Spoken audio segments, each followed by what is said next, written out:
Bonsoir. Je vais laisser les participants arriver doucement sur la plateforme. Bonsoir, bonsoir à tous. Bonsoir. Je vois que Nargis vient de Quimperlé de Bretagne. Je vois que bonsoir, bonsoir, bonsoir Audrey, bonsoir à tous. Bonsoir Daniel. Bonsoir, bonsoir. Ah, c'est super, vous êtes hyper nombreux. Ça fait trop plaisir de vous voir si nombreux ce soir. Super. Bon, écoutez, je suis ravie de vous accueillir avec toute l'équipe de SOEL Formation. Tout d'abord, je vous souhaite la bienvenue dans ce nouveau Coffee Talk de SOEL Formation. Et j'ai le très, très grand plaisir d'accueillir ce soir Alain Herrier. Donc ce soir, nous allons parler d'un sujet qui touche beaucoup, beaucoup de monde et beaucoup d'entre nous, c'est l'anxiété. Mal assez contemporain, et Alain Herrier va nous en parler. Donc dans ce monde qui va toujours de plus en plus vite et où les informations fusent et nos vies sont parfois surchargées, l'anxiété peut s'installer. Et pour nous aider à voir plus clair, euh, j'ai la chance d'accueillir Alain Héril ce soir, qui est donc psychanalyste, sexothérapeute, écrivain et un grand passionné de l'humain. Donc, vous allez explorer vos émotions, les relations, les peurs et les élans de vie avec Alain ce soir, pour nous aider à mieux nous comprendre. Donc, ce soir, on est tellement heureux sur Well Formation, toute l'équipe et moi-même, de vous accueillir pour évidemment apprivoiser l'anxiété et peut-être même la transformer en allié. Je souhaitais également vous parler de nos formations à SOEL Formation, donc de diplôme universitaire européen, où donc nos directeurs pédagogiques et toutes leurs équipes partagent leurs connaissances. Et donc ce soir, c'est Alain Héril, qui est donc directeur pédagogique du DU, du nouveau DU de psychotraumatisme, qui va ce soir nous parler d'anxiété. Donc ce soir, détendez-vous, vous pouvez inspirer et expirer pour pouvoir prendre un temps avec Alain et profiter de tout, vraiment les bons enseignements et les conseils et cette discussion qui est toujours très vivante. Alors d'ailleurs, je vous invite sur le chat à ne pas hésiter à nous écrire vos questions. Et en fin de webinaire, Alain répondra à quelques questions. Et je vois que vous êtes hyper nombreux, donc vraiment, on est très, très heureux. En plus, vous venez de tout plein d'endroits, en France, au Maroc, au Liban, au Canada, donc c'est génial. Vraiment, je suis ravie de vous voir si nombreux ce soir. Et Alain, je te laisse la parole et je te remercie infiniment d'être là pour nous parler de l'anxiété ce soir. Merci infiniment. Merci beaucoup, Géraldine. Donc, comme à l'habitude dans les Coffee Talk, je vais faire voilà, une introduction, une présentation par rapport à notre sujet. Et comme le disait Géraldine, surtout n'hésitez pas à poser des questions dans le chat, parce que sur un sujet comme celui-là, je vais quand même essayer de privilégier autant que faire se peut le dialogue entre nous. Parce que c'est un sujet, Géraldine l'a souligné, c'est un sujet qui nous concerne toutes et tous, bien entendu. Donc, pour les personnes, comme vous êtes très nombreux, j'ai pas la prétention que toutes les personnes présentes ici me connaissent. J'ai deux axes de travail et de réflexion depuis maintenant quelques décennies. C'est la psychopathologie et la sexualité, et notamment l'axe sexothérapeutique. Donc, je forme en psychopatho, hein, donc je dirige ce diplôme universitaire européen de psychopathologie à Sowell. Et dans le cadre du rapport à la sexualité, je dirige un diplôme universitaire européen qui s'appelle Couple et sexualité, où nous mettons l'accent sur le lien qu'il y a dans le couple avec la sexualité.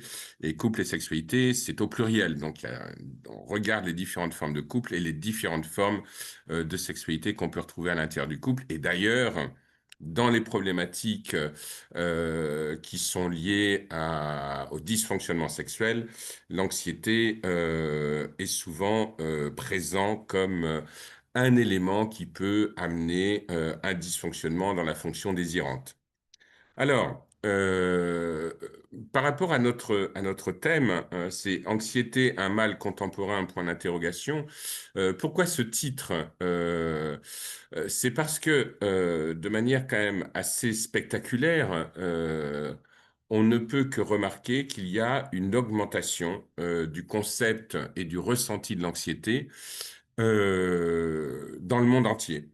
Alors, vous n'êtes pas sans savoir que nous avons vécu il y a quelque temps un événement particulier qui était cette pandémie et que la pandémie que nous avons vécue, ce lien avec ce virus qui a touché le monde entier et qui nous a fait vivre quelque chose que l'humanité n'a jamais connu, c'est-à-dire un confinement universel est venu révéler une problématique déjà existante, mais qui était calfeutrée, cachée par les activités, les contraintes, le travail et un certain nombre de choses qui faisaient que certaines questions ne se posaient pas.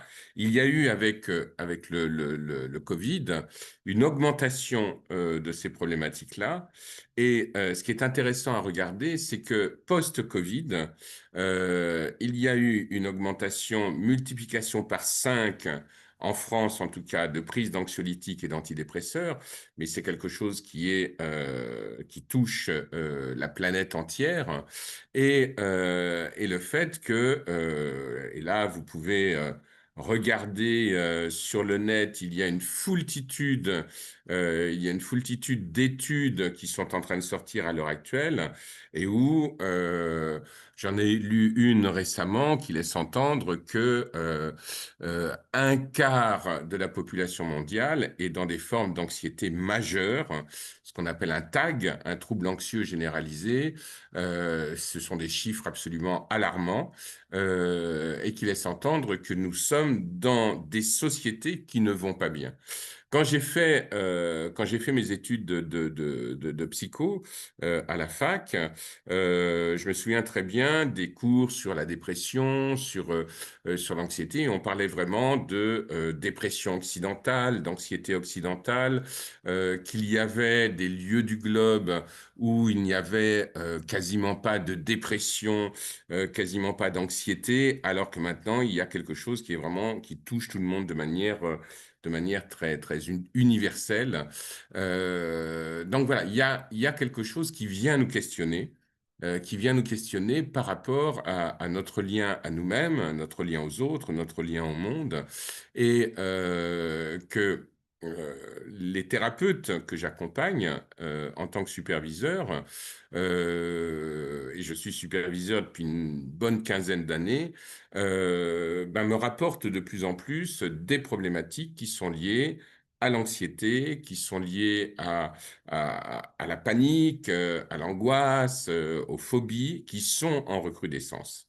Donc, ça nous oblige à avoir un regard pour comprendre ce que cela raconte de nous, de notre monde, à avoir un regard qui ne soit pas simplement que psychanalytique, qui ne soit pas simplement que psychologique ou comportemental, mais un regard aussi qui se doit d'être sociologique et anthropologique également. Parce que il y a, me semble-t-il, un questionnement à avoir par rapport à l'être humain et à sa place sur cette planète et à nos places respectives les uns vis-à-vis des autres, et que cette augmentation très nette de l'anxiété euh, se doit d'être regardée, d'être analysée, d'être comprise. La seule chose, c'est que moi, je me place d'un point de vue scientifique pour avoir un regard qui soit un regard qui soit le plus clair, le plus précis possible.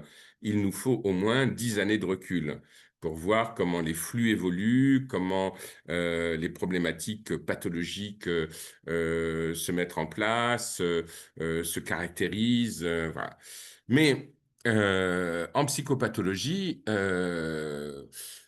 par exemple, il y a de nouveaux axes de la psychopathologie qui sont en train d'émerger.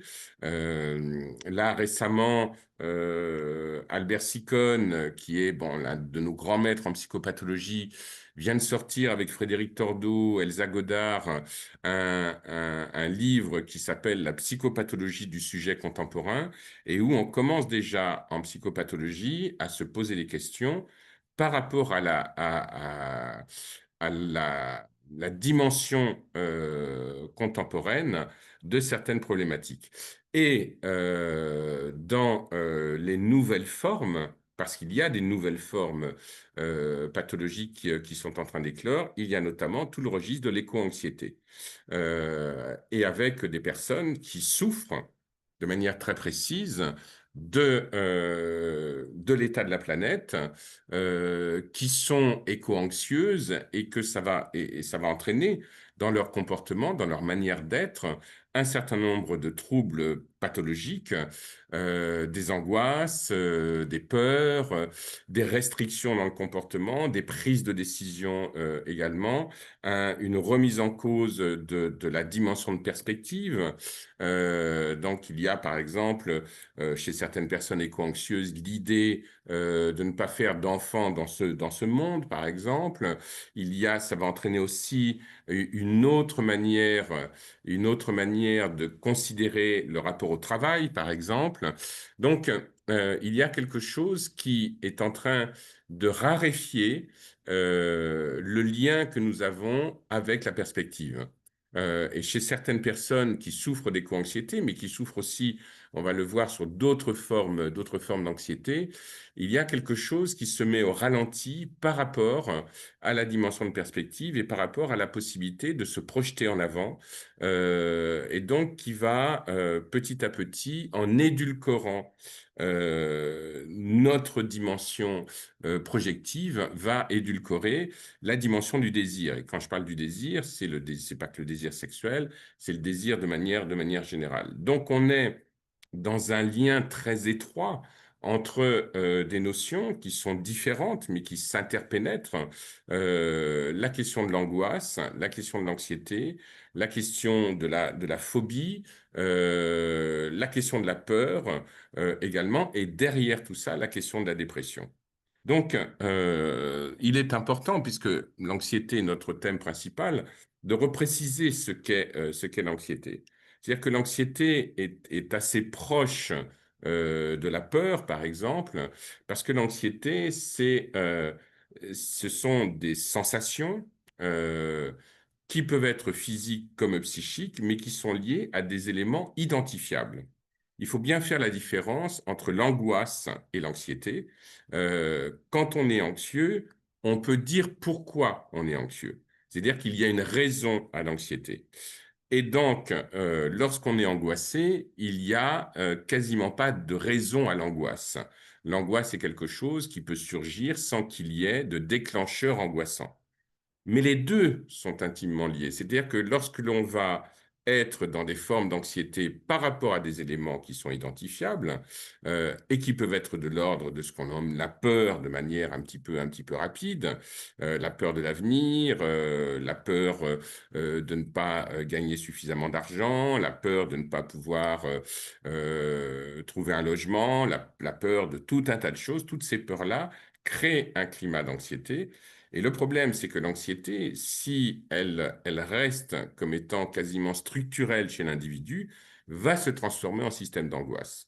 Et que lorsque l'on est dans ces dimensions de peur, d'anxiété et d'angoisse, ça fait évidemment le lit de la dépression et d'une espèce de chronicité dépressive que l'on peut retrouver chez beaucoup de patients.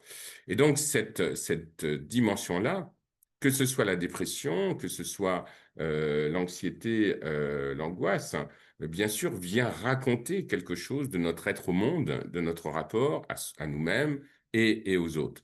Si ce n'est que l'angoisse, l'anxiété, voire la peur, sont des mécanismes de défense. Ce sont des mécanismes de défense, donc ce sont des signaux d'alarme. C'est-à-dire que lorsque l'on ressent une anxiété, il y a des signaux d'alarme qui se mettent à l'intérieur de nous, et ces signaux vont nous alerter suffisamment pour que nous puissions éventuellement mettre en place la capacité de prendre des décisions ou la capacité de gérer cette anxiété avec des approches qui sont proposées dans le champ thérapeutique, avec des approches qui vont aider à mieux gérer cette anxiété et faire en sorte que celle-ci puisse être éventuellement dépassée. Donc la sophrologie, la cohérence cardiaque, l'EFT, l'hypnose, voilà, il y a plein de choses qui existent et qui sont là. Si ce n'est que euh, le problème qui se pose, c'est que si cette anxiété perdure, elle peut dériver vers un terrain dépressif. Et là, on est dans une autre histoire. C'est-à-dire que la dépression n'est pas un mécanisme de défense, la dépression est un mécanisme de défaite du processus défensif. Là, le mécanisme de défense, il se fait par rapport, l'anxiété est un mécanisme de défense. C'est le corps, c'est le mental, c'est l'ensemble de ce que nous sommes qui envoie ces signaux d'alarme. Mais la dépression est un moment où ces signaux n'ont plus de place à l'intérieur de notre organisation psychique, comportementale et physique également. Et la dépression, c'est quelque chose qui tombe. C'est la perspective du gouffre, c'est la perspective du néant, notamment dans certaines formes dépressives, comme la dépression mélancolique, par exemple, ou ce qu'on appelle la dépression stuporeuse, qui vont amener l'individu à lâcher prise, mais lâcher prise dans le sens de ne plus rechercher à l'intérieur de lui ou à l'extérieur, avec une aide, les capacités à se sortir de l'étau dans lequel il se trouve. Donc, euh, donc il y a vraiment deux formes d'anxiété qu'il est important de repérer. Il y a une anxiété simple, je dirais, qui est, voilà, je vis un événement, des événements qui créent chez moi une anxiété. Voilà, ils sont repérables. Mais à un moment donné, il y a une bascule qui se met en place, et avant d'être dans un fonctionnement à caractère dépressif, il y a ce qu'on appelle l'anxiété pathologique. Et l'anxiété pathologique, eh bien, elle va finir par intervenir et surgir quasiment sans raison. Et c'est là qu'il y a quelque chose qui est très préoccupant, c'est quand l'anxiété devient presque une forme identitaire. C'est-à-dire, c'est quand mon identité, c'est d'être anxieux. C'est toutes ces personnes qui vont dire je suis anxieux, c'est ce que je suis, c'est ma forme, c'est ma manière d'être au monde. Et donc, dans cette dimension-là, on va retrouver une intensité de l'anxiété. Et cette intensité, bien entendu, elle va être disproportionnée par rapport à la nature de l'événement. Alors, bien sûr, derrière tout ça, en filigrane, il peut y avoir un climat traumatique, des traumas qui se réactualisent à travers des formes anxieuses. Bien sûr qu'il y a cette piste qui existe, mais au-delà de ça, il y a quelque chose qui va jouer, et je pense que c'est une piste d'un point de vue plus anthropologique, plus global qu'il est important de prendre, c'est la question de la perte de sens. C'est-à-dire qu'à un moment donné, lorsque le sens se perd, il y a quelque chose qui met l'individu à mal et qui met l'individu face à une dimension évidemment insensée et face à une dimension qui est une dimension où on va rentrer dans une espèce de forme, ce qu'on appelle communément l'aquabonisme, c'est à quoi bon? À quoi bon à quoi bon avancer, à quoi bon chercher, à quoi bon vivre. Et c'est ça qui fait le terreau de la possibilité dépressive. Donc, et donc, de fait, l'anxiété, à ce moment-là, devient intrusive. Elle devient intrusive et elle entrave l'attention que l'on va porter aux autres ou à ses propres actes. Donc, cette dimension d'anxiété pathologique, et on ne peut que s'apercevoir que l'anxiété pathologique, elle est en recrudescence, et que donc cette anxiété pathologique, qui a pris une forme très exagérée, très augmentée pendant la pandémie et après la pandémie, euh, cette dimension anxieuse, euh, non seulement, effectivement, euh, elle commence à questionner la dimension du sens. Donc, il y a une perte de sens qui est là. Il y a une perte de désir aussi, mais les deux vont ensemble. Et donc, de se retrouver dans, dans, dans, dans les cinq aspects qu'il y a en lien avec l'anxiété. Et les cinq aspects qu'il y a avec l'anxiété, c'est que, avec l'anxiété pathologique, hein, bien entendu, c'est que dans l'anxiété pathologique, il y a donc une anxiété généralisée. Ce qu'on entend par anxiété généralisée, c'est le fait que euh, l'anxiété fait partie de moi.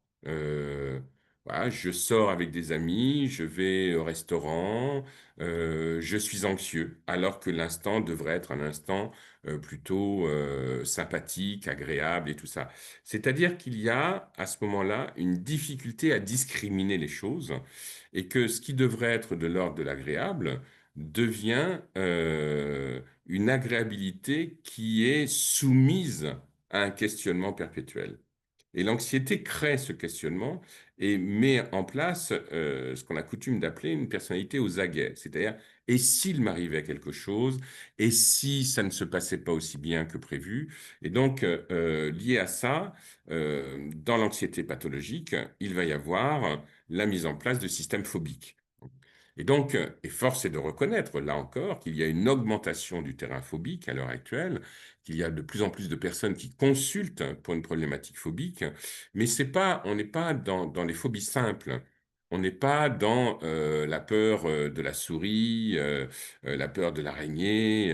Voilà. On est dans des phobies qui sont plutôt des phobies sociales, qui sont en recrudescence.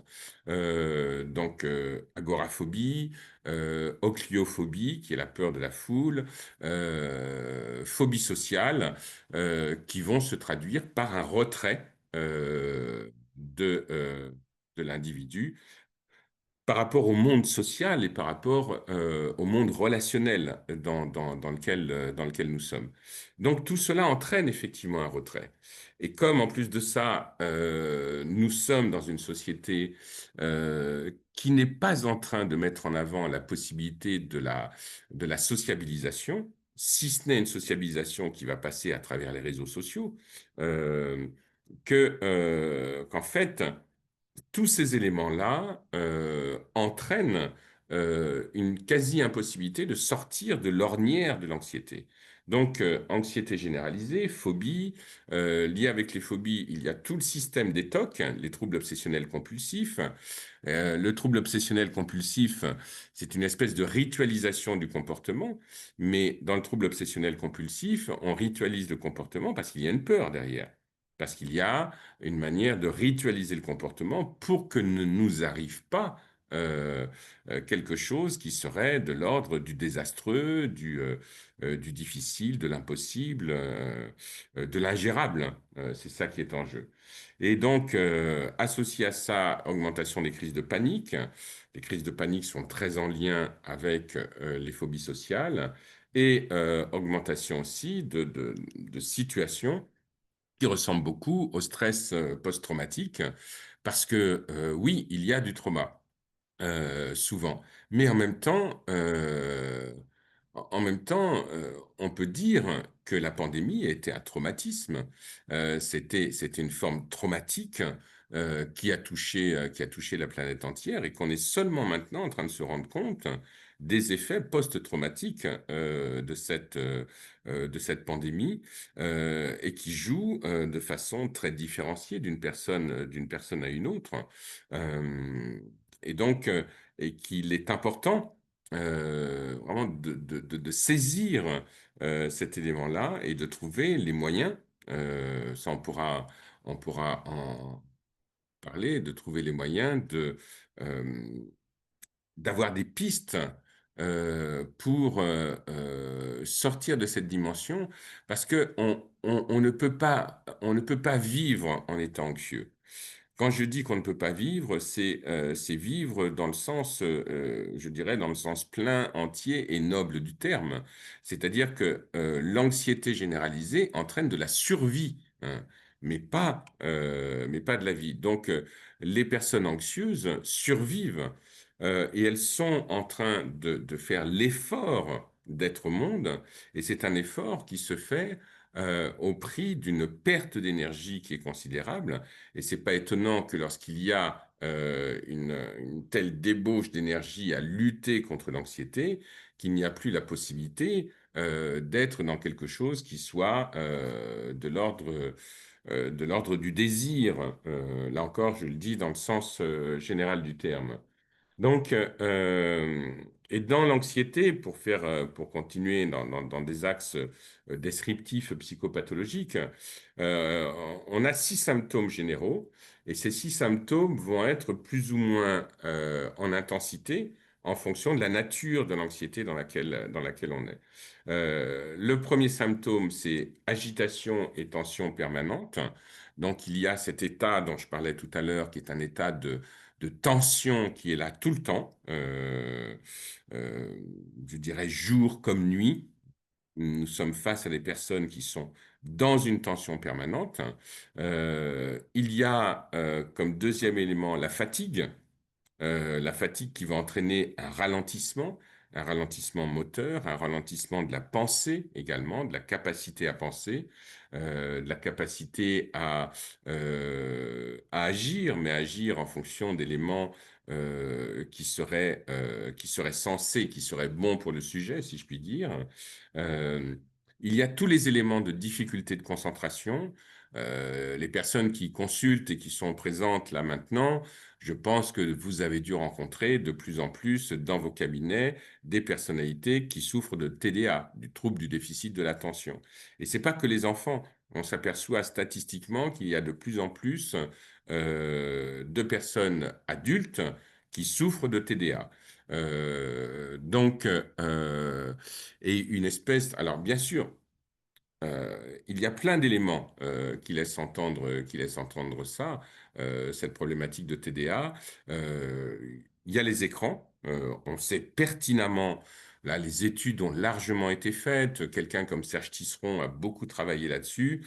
On sait maintenant de façon très évidente que la permanence devant les écrans va entraîner un déficit du trouble de l'attention parce que ça entraîne une impossibilité de concentration, mais une impossibilité de concentration selon des normes qui sont des normes réflexives, c'est-à-dire selon des normes où on est en attention parce qu'on est en train de réfléchir et d'apprendre un certain nombre de choses. Il est évident, me semble-t-il, que c'est difficile de réfléchir devant Candy Crush ou en scrollant en permanence sur Snapchat ou TikTok.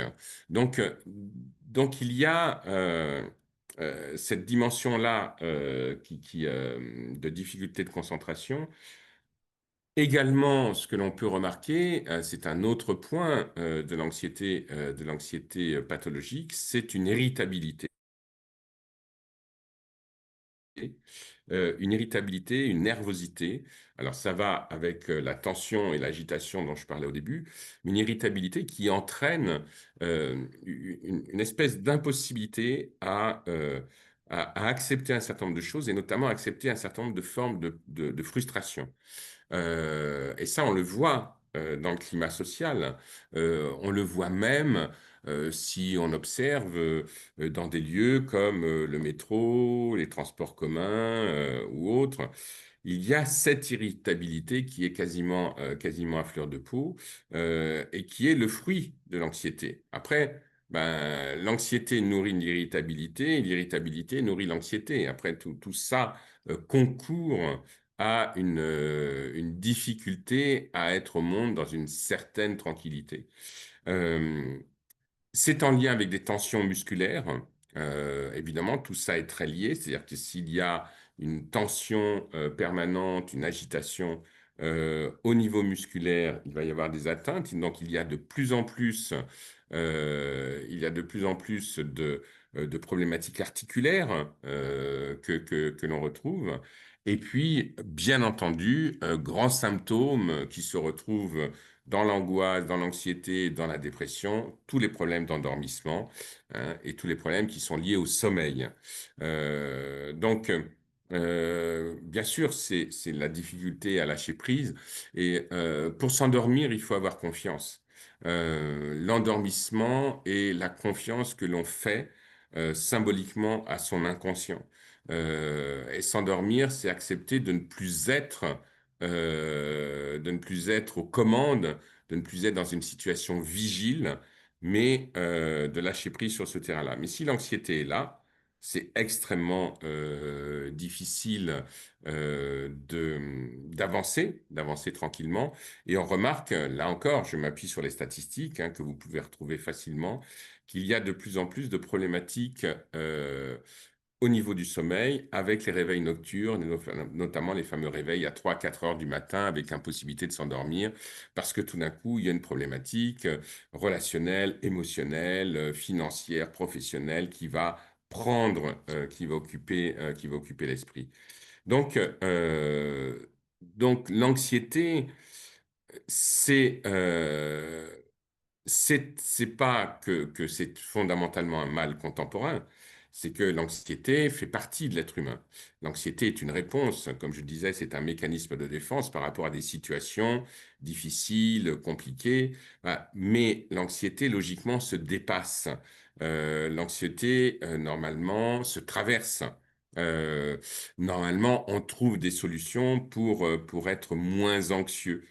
Le problème qui se pose à l'heure actuelle, c'est qu'il y a une identité anxieuse qui est en train de se développer de façon assez spectaculaire et que, bien entendu, cette identité anxieuse entraîne une anxiété généralisée et qui va entraîner, et ça, ben, du coup, ça enrichit les laboratoires, mais ce que l'on prend contre l'anxiété, ce sont des anxiolytiques. Et qu'il y a multiplication par 5 de la prise d'anxiolytiques. En tout cas, c'est les chiffres français. Mais dans d'autres pays, on ne va pas prendre forcément des anxiolytiques, mais on va prendre des complexes survitaminés. C'est-à-dire qu'on va essayer de booster l'organisme pour qu'il tienne le coup malgré tout. Donc, dans tous les cas, l'anxiété est au centre du débat. Euh, donc, euh, euh, donc, évidemment, que l'on peut trouver des pistes et des solutions individuelles. On peut travailler en thérapie. Comme je disais tout à l'heure, il y a beaucoup d'outils qui sont proposés. Mais j'ai tendance à penser que ces outils euh, vont trouver assez rapidement leurs limites parce que nous sommes face à une problématique qui est une problématique qui est générale et une problématique qui vient nous toucher fondamentalement en tant qu'être humain. Donc, il me semble qu'il y a, euh, évidemment, je n'ai pas les solutions par rapport à ça, ça se saurait, mais qu'il y a, me semble-t-il, un travail à faire sur la question du sens, parce que nous sommes dans des sociétés qui sont en perte de sens, un travail à faire sur les valeurs, sur les croyances aussi, bien entendu. Donc, on est dans une dimension fondamentalement systémique euh, et qu'il y a aussi une réflexion à avoir par rapport à cette perte de sens euh, sur la question de la relation. Il me semble que l'un des éléments qui peut nous permettre de traverser l'anxiété, cette anxiété générale, que l'un des moyens qui peut nous le permettre, c'est la relation, c'est la qualité de la relation et la profondeur de la relation. Relation avec soi-même, relation avec l'autre, bien entendu, et qu'il nous faut euh, inventer, peut-être même réinventer une autre manière d'être les uns avec les autres, une autre manière d'être avec soi-même, qui puisse privilégier notre état naturel, parce que notre état naturel, ce n'est pas l'anxiété. L'anxiété est un mécanisme de défense. Mais notre état naturel, c'est un état de tranquillité et d'équilibre. C'est un état homéostasique qui est parfaitement assimilé et parfaitement intégré. Donc il y a vraiment une réflexion bien sûr individuelle à avoir, mais je pense qu'il est important que nous puissions rentrer dans une réflexion qui soit une réflexion plus collective. Et c'est intéressant de voir comment, dans les propositions thérapeutiques, euh, les propositions de travail de groupe, les propositions de réflexion en groupe sont de plus en plus nombreuses et répondent à un besoin. Et personnellement, j'ai tendance à penser qu'il va falloir bien sûr, les thérapies individuelles, les thérapies de couple sont absolument nécessaires, absolument importantes, mais qu'il nous faut réfléchir aussi à des propositions groupales, à des espaces dans lesquels nous pouvons nous retrouver, réfléchir ensemble, penser ensemble, afin justement d'être autour de cette question du sens et, euh, et que quand on est thérapeute, si on ne le connaît pas, c'est, me semble-t-il, important de lire ou de relire Viktor Frankl. Et Viktor Frankl, qui est quelqu'un qui a inventé la logothérapie et qui est justement le fait de mettre la thérapie autour de la recherche du sens. Et il me semble aussi que c'est important quand on est dans le domaine de la psy, de ne pas oublier que la sœur jumelle de la psychologie, c'est la philosophie. Et que la question du sens, elle se trouve aussi dans les approches philosophiques. Et que personnellement, je suis un grand adepte de l'approche intégrative et que dans les formations que je donne depuis maintenant une trentaine d'années, je mets de plus en plus d'éléments philosophiques et pas simplement du fait de poser les tableaux psychopathologiques pour comprendre comment une pathologie s'organise et tout ça, c'est important. Mais à un moment donné, dans la recherche de solutions, donc dans la recherche de sens, dans cette recherche de mise en place de possibilités d'ouverture, de possibilités de mise en projet, il va falloir, me semble-t-il, c'est un avis personnel, il va falloir revenir à la philosophie, revenir à ces espaces qui sont des espaces où la pensée va enfin trouver sa place et de ne pas faire l'erreur qui est faite bien souvent dans beaucoup de stages de confondre pensée et mental. Oui, le mental est quelque chose qui cherche à reproduire toujours les mêmes choses de la même manière, mais la pensée, c'est autre chose. Et que la philosophie, la pensée, est aussi une capacité à avoir un regard systémique sur ce que nous vivons, me semble être des pistes très généralistes, bien entendu, qu'il va nous falloir prendre si on veut sortir de cette anxiété généralisée, d'un monde qui petit à petit voilà, est en train de sombrer dans une identité qui se construit essentiellement autour de l'angoisse. Voilà. Et donc avec tous les contre-coups de l'angoisse et de l'anxiété qui sont, bien entendu, j'ai parlé de la prise de médicaments, des psychotropes et tout ça, mais aussi l'augmentation des drogues dissolutives qui permettent de ne plus penser justement, de ne plus souffrir. Voilà, vous avez dû remarquer qu'il y a une augmentation des problématiques addictives, par exemple, qui sont fondamentalement en lien avec l'augmentation des problèmes anxieux. Donc voilà, je vais m'arrêter là et puis ouvrir un espace pour dialoguer. Évidemment, j'ai pas été exhaustif par rapport au sujet. Mais en tout cas, voilà, j'ai posé un décor. Excusez-moi si ce décor n'est pas très reluisant. On pourra faire un coffee talk plus tard sur la joie et sur voilà, le bonheur qu'il y a à vivre et à être ensemble. En tout cas, là, notre sujet est un sujet qui nous amenait plutôt sur des terrains difficiles et paradoxaux. Donc, on peut ouvrir un espace pour de dialogue et de questionnement. Merci beaucoup, Alain. C'est tout à fait passionnant et j'aime tellement t'écouter. J'adore. Merci, Merci. Géraldine. Merci beaucoup. Je vois dans le chat que nos amis qui nous suivent ce soir, et vraiment, vous êtes hyper nombreux et vous posez tout plein de questions. Et c'est vraiment un très, très grand plaisir pour nous de vous accueillir sur ce Coffee Talk. Et donc, Alain, je vais te partager quelques questions, puisqu'il y en a énormément. Alors, on ne saura pas répondre à toutes les questions ce soir. Je vais essayer de faire des réponses courtes, si je peux. Ok, mais quoi qu'il en soit, je vais essayer d'en sélectionner quelques-unes. Euh, il y a une question. Comment anticiper l'anxiété avant d'être submergé par un événement brutal ou gérer l'anxiété qui s'installe due à une situation qui devient récurrente? Alors, s'il te plaît. Alors, déjà dans la question, un événement brutal, on ne peut pas lutter contre. L'événement brutal, par essence même, il arrive, il nous tombe dessus.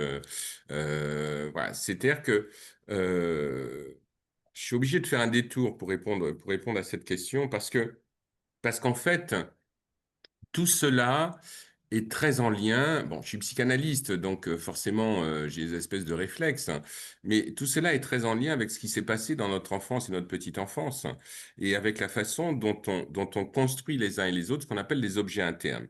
Et les objets internes, c'est notre capacité à nous faire confiance et à faire confiance à ce qu'on a à l'intérieur de nous.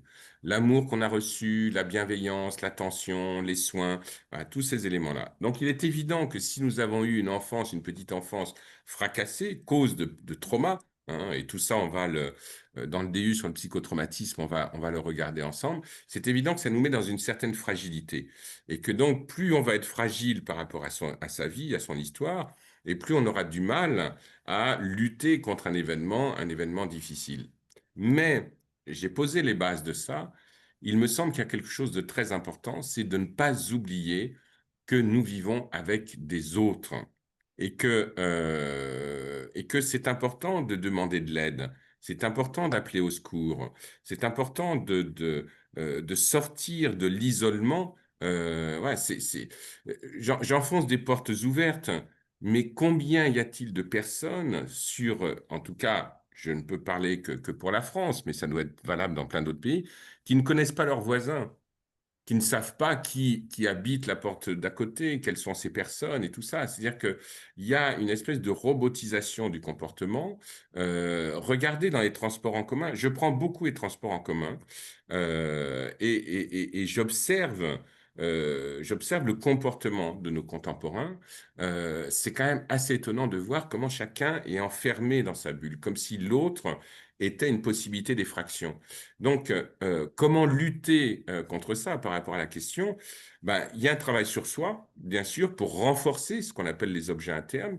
Et puis aussi, il y a un travail à faire par rapport au fait de s'ouvrir à la collectivité, de s'ouvrir aux autres, de s'ouvrir à la possibilité du partage, de faire en sorte de ne pas oublier que nous sommes des êtres sociaux fondamentalement et que ça, c'est quelque chose qui est extrêmement important et qui est une manière de lutter contre l'anxiété. Parce que l'anxiété, elle se vit individuellement. Bien sûr, elle a une charge collective, j'en ai parlé, mais ne serait-ce déjà que parler, échanger, partager, reconnaître que l'autre existe. Et déjà, reconnaître étymologiquement, c'est intéressant. C'est reconnaître, c'est naître de nouveau avec l'autre. Reconnaître. Donc c'est la reconnaissance de l'autre, c'est une manière de renaître chacun à l'humanité qui nous rassemble. Donc il y a vraiment tous ces éléments-là qui sont en jeu et, euh, et qui, pour moi, appartiennent aussi au champ de la philosophie. Après, oui, quand on a un événement majeur qui nous tombe dessus, un deuil, un accident, une maladie, bien sûr que c'est redoutable, c'est massif, c'est inattendu, voilà. Mais les ressources pour lutter contre, elles sont à l'intérieur de soi, mais elles sont aussi dans la possibilité du collectif et la possibilité de l'aide et de l'entraide. Mais ceux qui sont thérapeutes le savent très bien. Ça, vous le savez comme moi, que vous pouvez avoir fait les meilleures études du monde, voilà, avoir pris toutes les formations de Sowell. Voilà, c'est très bien, c'est pas moi qui vais dire le contraire, mais à un moment donné, ce qui va être fondamental pour accompagner le patient, c'est notre capacité relationnelle.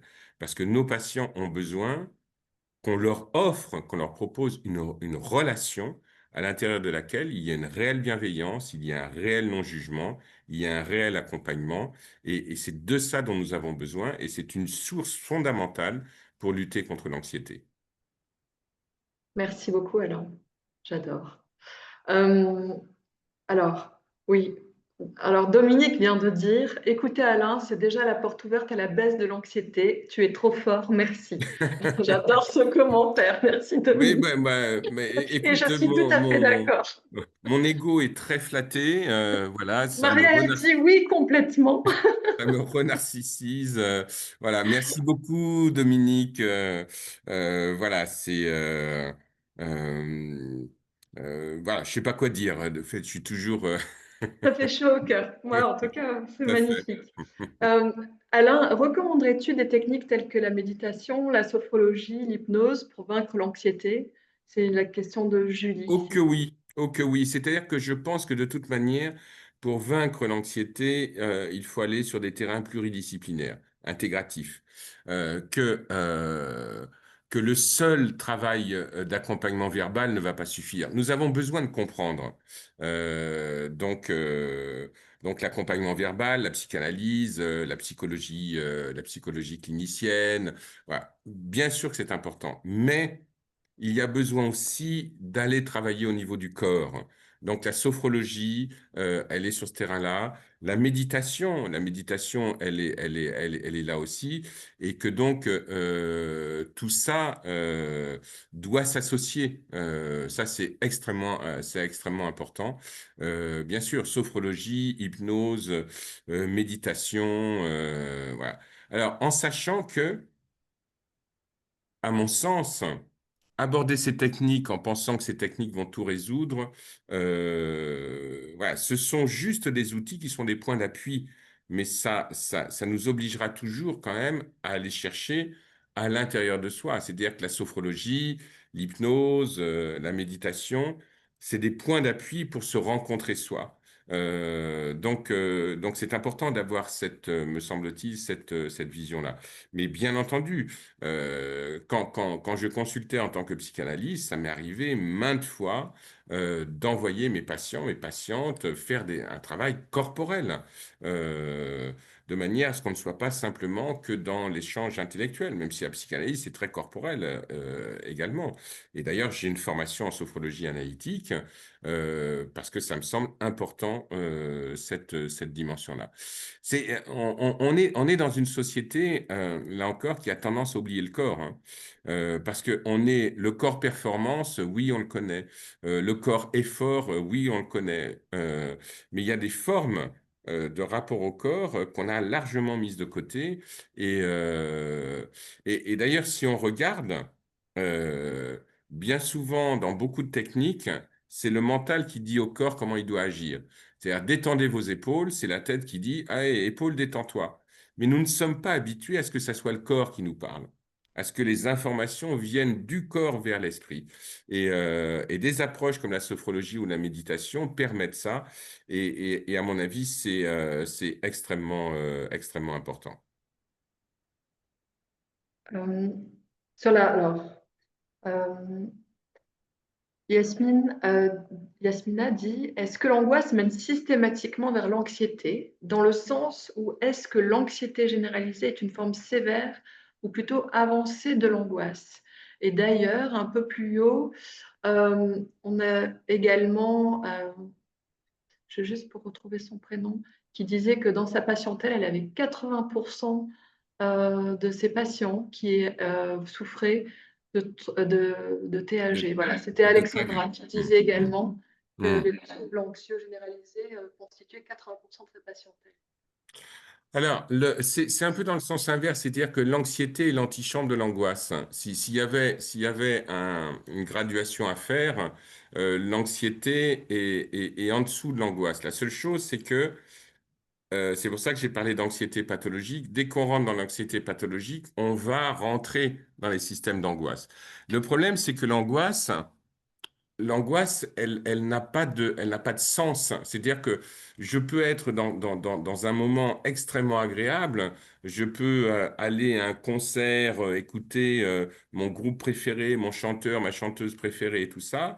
Normalement, bah, tout ça, ce n'est que de la joie et être extrêmement angoissé et ne pas savoir pourquoi. Donc l'anxiété, normalement, on arrive à en déterminer les causes. Mais dès que l'anxiété s'installe, elle devient un peu insensée, cette anxiété, et elle se transforme en angoisse. Et le problème, c'est ce que je disais tout à l'heure, c'est que l'angoisse, quand elle va occuper tout le terrain, avec tout le système phobique qui va venir, là, on peut rentrer dans des formes dépressives.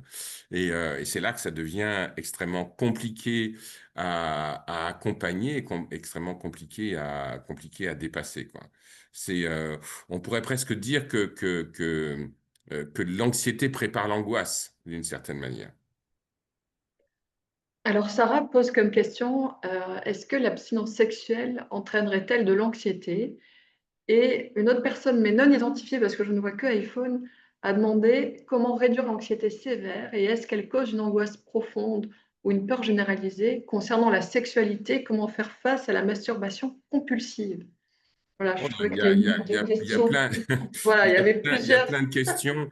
Bah, c'est-à-dire que questions. la première question, si je ne m'abuse, c'était est-ce que l'absence de sexualité crée de l'angoisse, c'est ça? L'abstinence sexuelle, L'abstinence. absolument, Alors, atteint-elle de l'anxiété? Alors, il faut bien définir les choses. L'abstinence, c'est un choix. C'est-à-dire quelqu'un qui est abstinent sexuellement, c'est qu'il a fait le choix de ne plus avoir de sexualité. Donc après, ça peut être dans un cadre religieux, spirituel ou autre, ou un défi que l'on se donne. Donc ça, c'est une chose. Après, bien souvent, c'est l'anxiété qui va entraîner la perte de la sexualité. C'est-à-dire que lorsqu'on est anxieux, eh ben, on va avoir euh, un certain nombre de systèmes à l'intérieur de soi qui vont avoir tendance à s'édulcorer, et notamment la question désirante. Quand on est anxieux, on est perclus d'idées noires, de peurs, voilà, il y a les angoisses qui émergent et tout ça. Ça laisse pas forcément la place à une sexualité qui soit heureuse, tranquille et épanouie. Ou alors, on va se servir de la sexualité comme élément contraphobique. Et dans ce cas-là, on peut rentrer dans des sexualités qui sont des sexualités compulsives, qui servent, qui agissent un peu comme des antidépresseurs. C'est ce qu'on a avec l'alcool, par exemple. Les personnes qui souffrent d'alcoolisme, souvent sont toutes les personnes qui souffrent d'alcoolisme ont un front dépressif. La seule chose, c'est qu'on va utiliser l'alcool comme antidépresseur. Le problème, c'est que l'alcool est un dépresseur. Donc, on utilise l'alcool comme un antidépresseur et l'alcool augmente la dépression. Donc, comme la dépression augmente, on va boire encore plus. Voilà, c'est voilà, le système qu'on connaît bien du cercle vicieux de l'addiction, mais ça peut jouer de la même manière sur le terrain sur le terrain de la sexualité. En sachant que on ne peut pas avoir une espèce d'équation absence de sexualité est égale forcément à anxiété. Il y a des personnes qui n'ont pas de sexualité et qui ne sont pas anxieuses. Hein, c'est toutes les personnes qu'on appelle des personnes asexuelles. Et ça, c'est une forme de sexualité bien particulière. Mais la compulsion, et notamment la compulsion sexuelle, oui, elle essaye de jouer contre la phobie, contre l'anxiété, contre l'angoisse, beaucoup contre l'angoisse. Vous avez un film absolument remarquable là-dessus qui s'appelle Shame, avec Michael Fassbender. Et Shame, c'est un film qui montre ce qu'est réellement l'addiction sexuelle. Et le personnage qui est joué par Michael Fassbender, c'est un personnage qui est fondamentalement angoissé.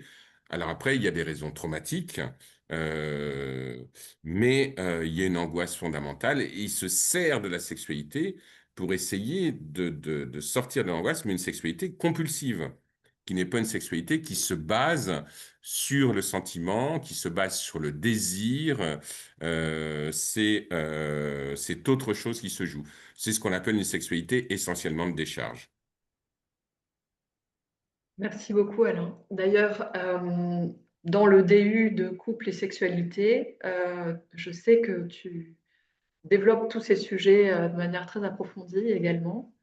Donc bon, et en effet, le sujet de l'anxiété euh, se rapporte ce soir un petit peu plus au diplôme universitaire, cette formation sur les psychotraumatismes, pour savoir évidemment comment aider les patients à surmonter les psychotraumatismes et Mmh. en faire l'analyse initiale, enfin le détailler, hein, ça, tu le, Bien sûr. Mais tout il y a des approches, on en a cité, on a parlé de la sophrologie et tout ça. Bon, moi, je pense que ce qui est très important, c'est toutes les approches psychocorporelles. Et notamment dans le psychotrauma, il y a tout ce qui est approche de la théorie polyvagale, la somatic experiencing de Peter Levine. Tout ça, ce sont des approches qui sont liées au trauma, mais qui aident beaucoup sur les terrains anxieux, évidemment. Mais là, il y a du corps. Il y a du corps et on ne peut pas traverser un terrain anxieux si le corps n'y participe pas. Il y a vraiment quelque chose qui... j'insiste, c'est pas le corps performance. C'est pas parce que vous allez soulever de la fonte dans une salle de sport que votre anxiété va disparaître. Au contraire, elle risque d'augmenter. Donc, c'est pas le corps pour le corps, hein, c'est un travail par rapport au corps qui est un travail un peu particulier qu'on va retrouver dans la sophrologie et dans toutes ces approches-là. magnifique. Merci Alain, merci beaucoup. On a déjà fait le tour de beaucoup de questions. Euh, je sais que tu approfondis tous ces sujets dans les formations que tu donnes chez Sowell Formation. Je vous invite à visiter le site internet où sont évidemment un peu plus détaillées les différentes formations. Il existe à la fois les diplômes universitaires européens en partenariat avec l'Université Miguel de Cervantes. Et donc, dans ces cas-là, les cours sont à suivre et il y a une rédaction de mémoire à la fin qui permet après de soutenir un mémoire avec l'objectif d'avoir l'obtention de ce diplôme universitaire européen. Ou vous pouvez suivre également cette formation sans faire le mémoire et à ce moment-là, en faisant une formation certifiante où évidemment vous avez le certificat de l'université en ayant suivi les formations dont Alain Héril est directeur pédagogique. Voilà. Donc, Alain, est-ce que tu as un petit mot supplémentaire ou quelque chose pour compléter, s'il te plaît? Bah, c'est-à-dire que je vais essayer de terminer sur une note un peu positive. Euh, voilà, je voudrais rappeler ce que je disais tout à l'heure, c'est-à-dire que vraiment la question du sens que l'on donne à nos vies, mais de ne pas oublier voilà qu'il y a l'autre qui existe et nous n'existons que parce qu'il y a l'autre. Et ça depuis notre naissance.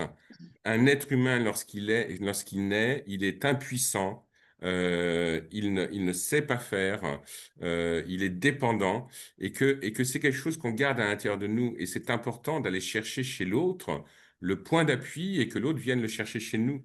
Et la solidarité est une arme profonde pour lutter contre l'anxiété généralisée. Donc voilà, n'oublions pas que nous sommes les uns avec les autres et pas forcément toujours les uns contre les autres.